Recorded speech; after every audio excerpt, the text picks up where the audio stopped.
Hello people on the internet, here comes another outdoor painting video. Yes, gotta do as many as possible before the cold weather hits. Today we're at the scenic, enchanting, idyllic Bluffs of Scarborough. I've been here 4 years ago actually, one of my first plein air videos where I did this exact same bluff. I'm doing a slight different angle now because that original spot has much higher water level now, probably due to the heavy rains in the past few weeks. We began shortly after 10 this morning as the skies opened up. Take a look. Thunderstorms tracking eastward over southern Ontario, and the agency warns they could result in up to 50 millimeters of rain. Anyway, I start my painting like usual, with a thin and washy layer to mark my composition out. I no longer tone my canvas because I like the white of canvas shine through to give a luminous effect like watercolor painting does. Yes, a toned canvas would help you to judge values better. Working with a stark white canvas can be intimidating and slow, but with experience, one should be able to manage value relations relatively accurate and efficient. Just keep in mind that the painting as a whole is more important than any individual elements. I've done a fair amount of landscape paintings, in which I covered a variety of subjects. Water, rock, tree, grass, etc. I'm relatively comfortable with them, but I have less experience with clouds. I never did isolated practice with clouds. The clouds today are gorgeous and dramatic, which really adds interest to this composition. So I decided to not only include them, but further explore the dynamics of them.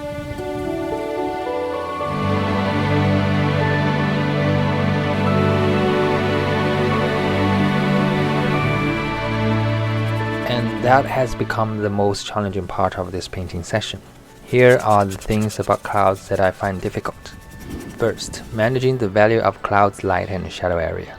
Clouds are three-dimensional and interact with light in complex ways. Accurately depicting the light source, the gradation of light, and the transitions from light to shadow is tricky. But the hardest part of it to me is using the relatively limited dynamic range of paint on canvas to capture the glowing clouds, because the shadow of a cloud is still pretty light if we judge it in the context of the whole image. So one really has to manage the value scale well, compress it to show just enough contrast before making things look unnatural and unbalanced.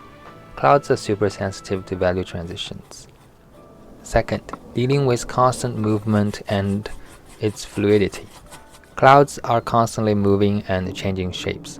Capturing this sense of movement and the fleeting nature of clouds can be difficult, especially in a static medium like painting. Unlike solid objects, clouds don't have well-defined forms, making it hard to use traditional techniques for drawing and shading. One must rely more on intuition and observation rather than predefined rules. And because of the reason number 2, that clouds change their location and shape in a short time, it really helps if one has gone through a lot of isolated studies of clouds to be able to construct and finish clouds with one's mental bank. I mean, it's true to any subjects, study always helps.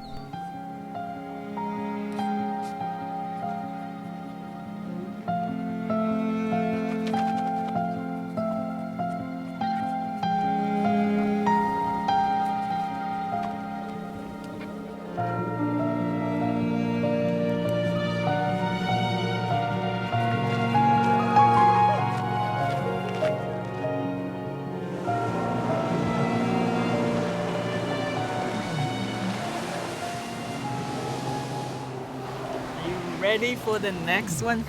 You doing another one? Of course.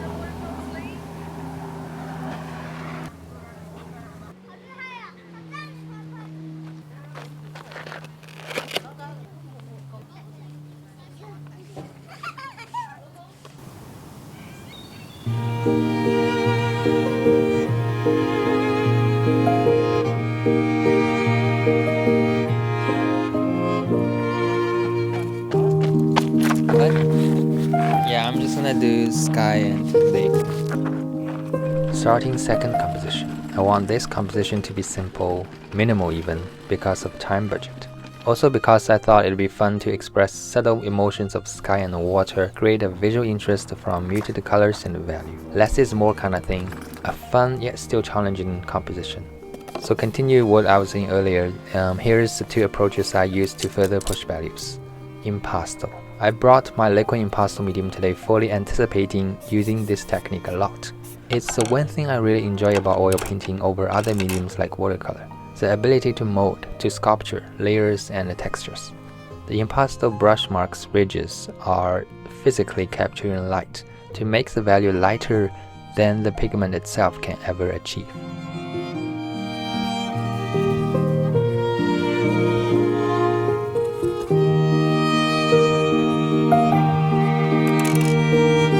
Snack time!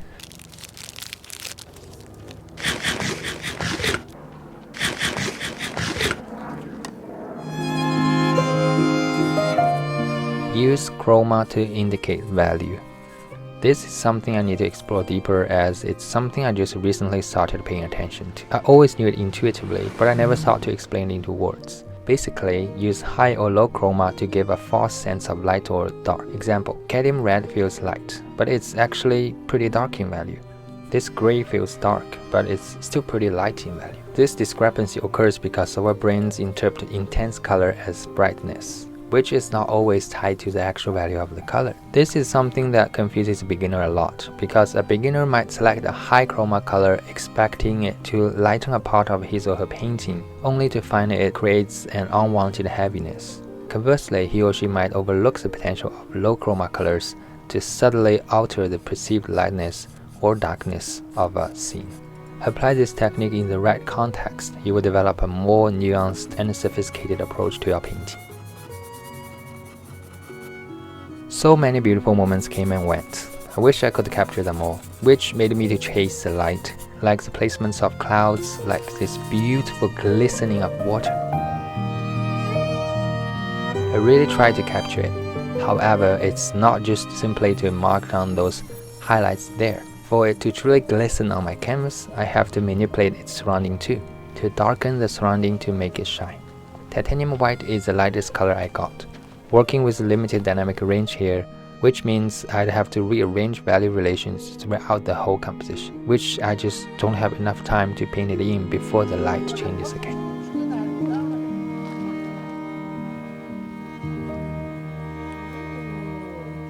Wow, that looks great. I didn't get those dreamy cotton candy color. It's still great. Yeah. Chasing clouds indeed made the colors there muddy up. Although I spent way less time on this second composition, I still chased the lights a fair bit.